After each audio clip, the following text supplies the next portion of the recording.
What is going on, everybody? Might as well give you an intro and an update while we're fighting traffic here to get off Long Island. This is probably the worst part about living here, is trying to travel anywhere off of here.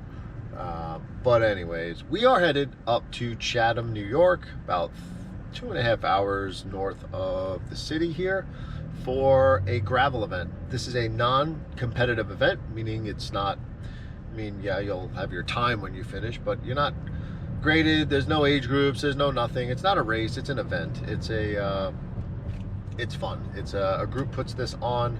I've been recommended this. I have an athlete that's done this multiple times. So this is the Farmer's Daughter Gravel Grinder in Chatham, New York. There is actually 2 courses that you can choose from. The Farmer's Daughter, which is the full course, and the Farmer's Granddaughter, which is the course that I am doing. From what I'm told, the 2 different I guess selections that you can go to is one is, I believe it's 60 plus miles, and the one that I'm doing is about 43 miles. There's definitely a lot more elevation in the longer one, but what I didn't like about the longer one is apparently there's some parts where you kind of like gotta get off the bike and carry your bike through some crappy parts of the trail, and a lot more single track and stuff. So this should be a more laid back, fun type of course. And what I like about it is this is my first time really gravel riding off of Long Island, which is fun. So I just wanted to dip the toes in there and see how we like it. We got the bike, we got the setup, we got the Specialized Crux all ready to go. I did some things to it over the winter time after I got it to make it ready for this event. And finally, the weather, if you can kind of tell right now, is set to be perfect. It hasn't rained, so that means the trail should be nice and dry. It's going to be warm, which means we can just be out there in cycle shorts, cycle jersey, not have to layer up, and it should be really warm. So it means we're gonna just bump up our nutrition and our electrolytes during the race and all that fun stuff. But yeah, that's where we're headed to. You know, just looking at some more things for this event here is the Farmer's Daughter Gravel Grinder. It's 65-mile long course. That's for the full one with 6,400 feet of elevation. That's pretty intense. And it takes riders through some of the most scenic and challenging terrain in the Northeast. So yes, I'm doing the granddaughter, the lesser version of the 2, but hey, I figure this would be perfect video. I love to document my adventures. This is what this channel was all about, getting back out there and just doing things. I don't care that this is a non-competitive event, coming back from injuries.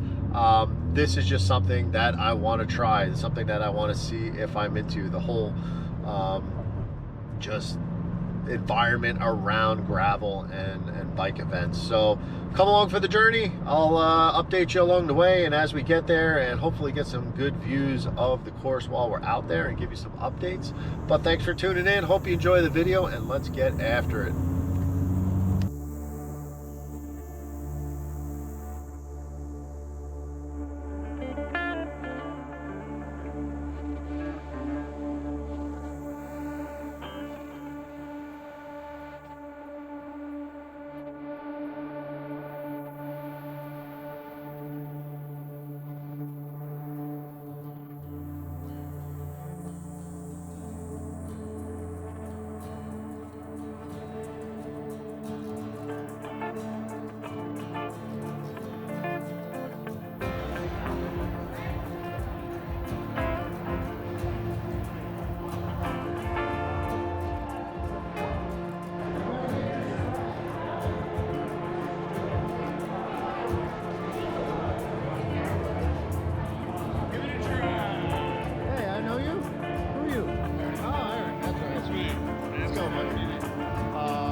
Just went swimming.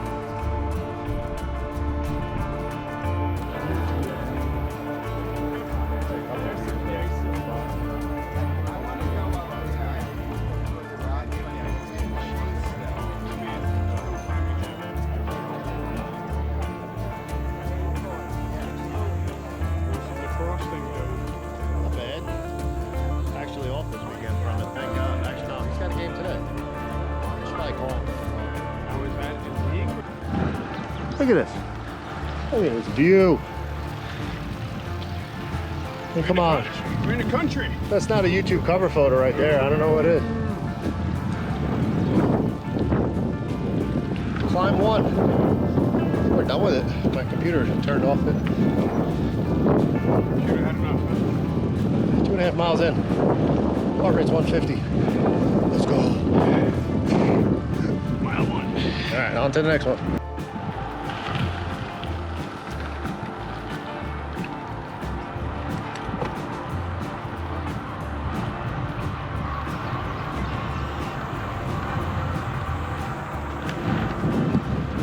Still a little update, 10 miles in, Eric's somewhere behind a little bit. Some potholes, I have to stay aware. So, elevation change. Going downhill, so I'll catch you in a minute.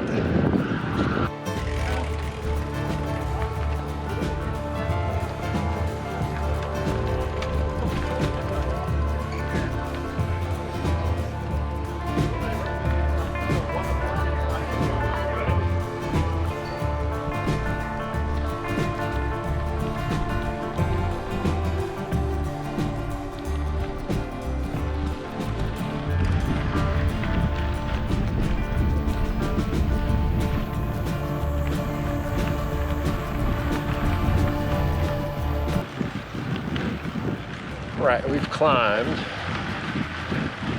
2,400 feet, 1,300 left, a couple big climbs left. Feeling it a little bit. I don't like giving those things a name, so, but we're just doing it. Very humbling. 25 miles in, 18-ish to go.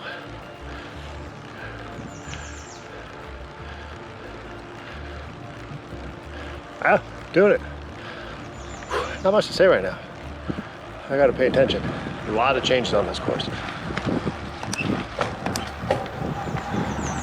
Meaning elevation, terrain.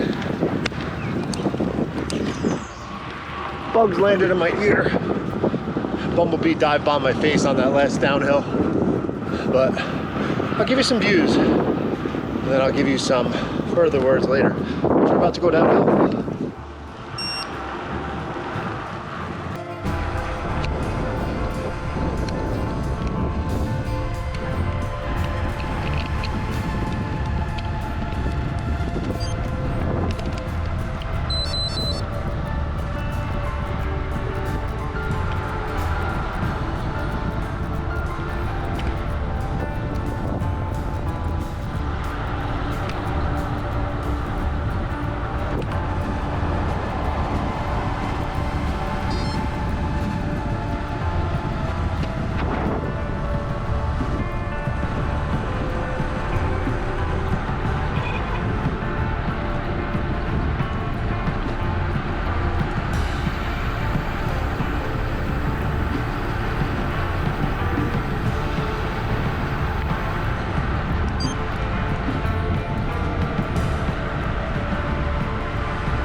Out, we just made the turn for those doing the 43 versus the full today. So now whoever's on this route is doing the 43. And that was at mile 26-ish. We're at mile 27 and a half. 1,200 feet left to climb. Going downhill, check you later. Okay, that was fun. That was tough. 43 miles, 4,000 feet of climbing, 3 hours, 1 minute.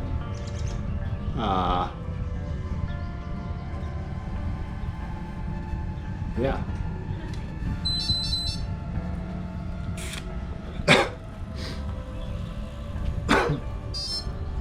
Still battling a cough from last week.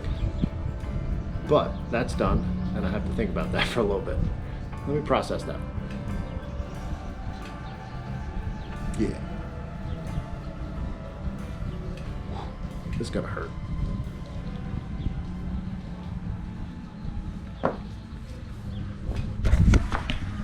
All right, might as well give a little recap on the way home here. Going into that training-wise, nothing specific as far as getting to hills or anything like that. Just still a focus of back to running from injury. Really just getting out on the bike.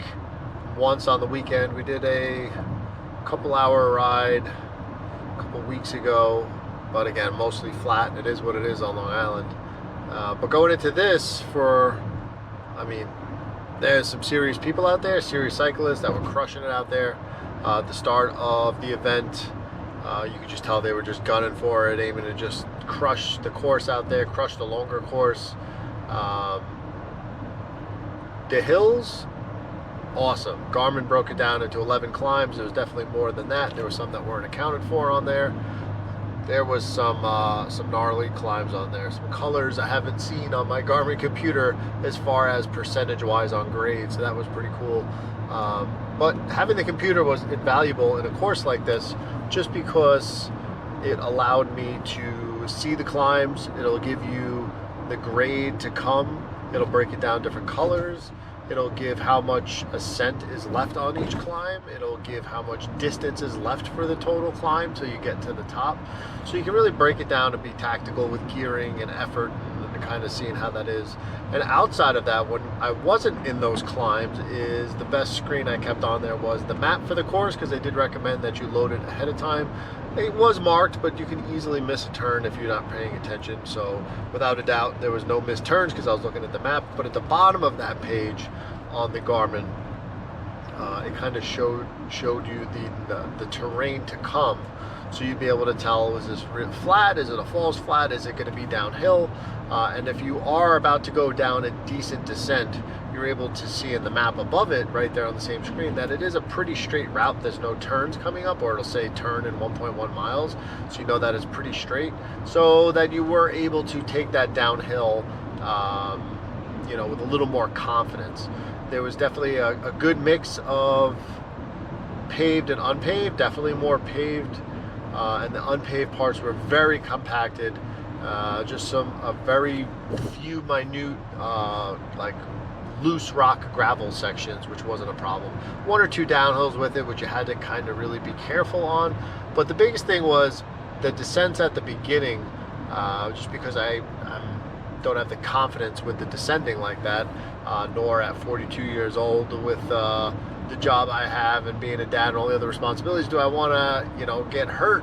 So you have to kind of limit your going balls to the wall there. But there was some holes in the ground, and definitely the back half of the course was in a lot better shape than the first half, as far as avoiding any of those holes in the gravel roads. And it was very shaded, so with my glasses I had on, I would have went with a probably lighter frame glasses, knowing that how shady it was, because I wasn't able to really see up ahead on those descents with those potholes where they were. So that's something. But again, first time to do it, awesome experience.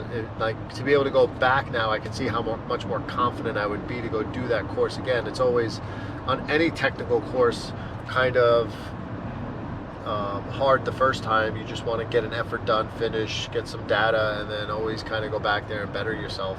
So I would definitely go back. Not necessarily means I'm going to go back next year, but it's something, if it lines up schedule-wise and I have nothing going on that month and I can do it that weekend, I would go up and definitely do it again. It's a good season opener.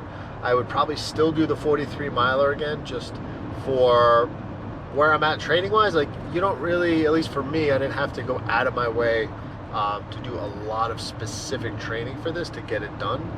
Granted, if I was to go back again, I would definitely do some 2 or 3, decent hilly rides before, even if it was just road bike.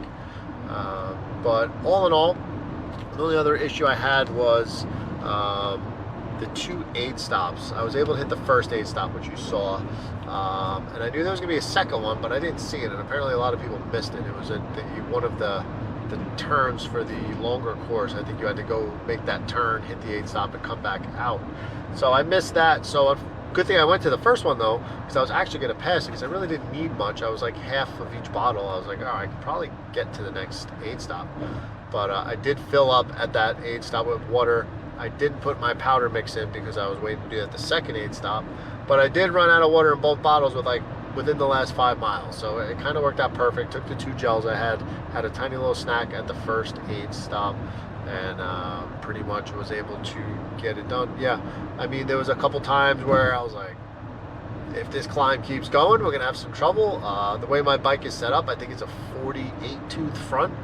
It's meant to really hammer down on a rolling course or the flats. It's not really meant for hilly climbing like that. There is a big bailout gear in the back on my 1x12 drivetrain. But yeah, it's you know, I was in that gear quite a bit, and on most of the climbs at some point I had to get to that gear. So if this and I was able to get through it, you know, decent cyclist myself, but yeah, this is a new world. Pretty cool stuff, but some people just went for it. Some people came through that finish line dirty, scuffed up. It means they went down on their bike. That's just something that at this point, especially in a non-competitive event, that I'm not willing to do. I'll, you know, kind of take my chances, but also try and be smart. But towards, I would think, the second half of the course, the downhills, it definitely thinned out the crowd as people went and did the offshoot to do the longer course. But I kind of found myself kind of alone for about 10 miles at the end, which wasn't bad because then I could kind of do my own thing, not worry about anybody flying up behind me on the downhills. But the last thing is on those, the second half downhill, the descents, the roads were pretty good shape, even the gravel roads, really not a lot of potholes. So I kind of, and my legs were getting tired, so I kind of had to fall back on, you gotta put some confidence in these downhills because they will help you get through the first part of these hills as you approach them on the other end, especially the few rollers on the back end. So I kind of settled in, felt a little more confident on the descents on the back half of the course, and it paid off. I felt really good. The caffeine also helped. I hit a caffeine gel towards the end, so that kind of bumped my motivation there. And put some tunes on at like mile 25 and beyond.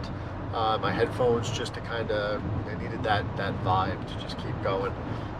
But the first 25 miles was nothing, just people, a couple conversations, brief conversations with people, good times, good company. The weather, outstanding. Really, I mean, yeah, it was hot. I'm sure I was sweating, but you don't feel it because it's just, it's, you know, just evaporating off your skin, so you're not really wet, you're just salty. But I think it went rather well. I feel pretty good. Obviously, with a 3-hour drive headed home, things might, you know, tighten up a little bit, but that's all right. So would I go back? Yes. Doesn't mean I want to go back right away, but I definitely need to get some more riding in up here. This is something that I will thoroughly enjoy doing in the future, for years to come. There was people of all ages, shapes, sizes, abilities, and everything out there getting it done, and that's something to be said about just the human spirit. So thanks for coming along. Sorry I couldn't get a lot of on-course video. This was more of just a recap on how the day went, just because your situational awareness had to be spot on out there. There was a lot of terrain change. There was a lot of ascending and descending, and not a lot of just flats where you could just, you know, take in the scenery and take video and stuff like that. So next time I would definitely mount a second camera to my handlebars just to get some good views while I'm out there. But outside of that, I think that's a wrap. What's next for me? I don't know. Just a nice recovery week. Got a busy 2 weeks of life coming up, and then I could really take a deep breath and then kind of reassess what I want to do this year. I definitely want to try and get a couple sprint triathlons back under my belt and continue on from there. But big events to come. Still recovering. We're still rehabbing. We're still building the foundation that we need. You know, got to where I needed to be for this event and feel good. No pain during or after right now, so that's good. See how I feel tomorrow and take it from there. and I'll give you a recap. Just don't forget, check out the podcast. I'm sure I'll be talking about this on it as well in the coming weeks, and what's next for me and how recovery went after this. So for everybody who tuned in, I recommend this event. Again, I did the granddaughter, the shorter course. Can't recommend it enough.